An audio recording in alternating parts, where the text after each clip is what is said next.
అక్కినేని నాగార్జున వారసుడు అఖిల్ తన ఫస్ట్ మూవీతో మొత్తం అక్కినేని అభిమానులను నిరాశపరిచాడు. భారీ డిజాస్టర్ తో హీరోగా ఎంట్రీ ఇచ్చిన అఖిల్ సెకండ్ మూవీతో అయినా సూపర్ హిట్ ఇస్తాడని అభిమానులంతా ఆశగా ఎదురు చూస్తున్నారు. ఈ నేపథ్యంలో అఖిల్ విక్రమ్ కుమార్ తో సినిమా చేయనున్నాడు. త్వరలోనే ఈ చిత్రం సెట్స్ పైకి వెళ్లనుంది.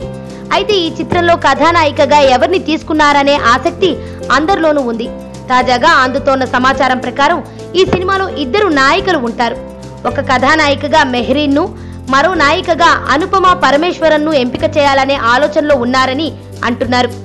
ఈ నెల 14వ తేదీన ఈ సినిమాను హైదరాబాద్ అన్నపూర్ణ స్టూడియోలో లాంచ్ చేయనున్నారు. ప్రస్తుతం అందుకు సంబంధించిన సన్నాహాలు జరుగుతున్నాయి.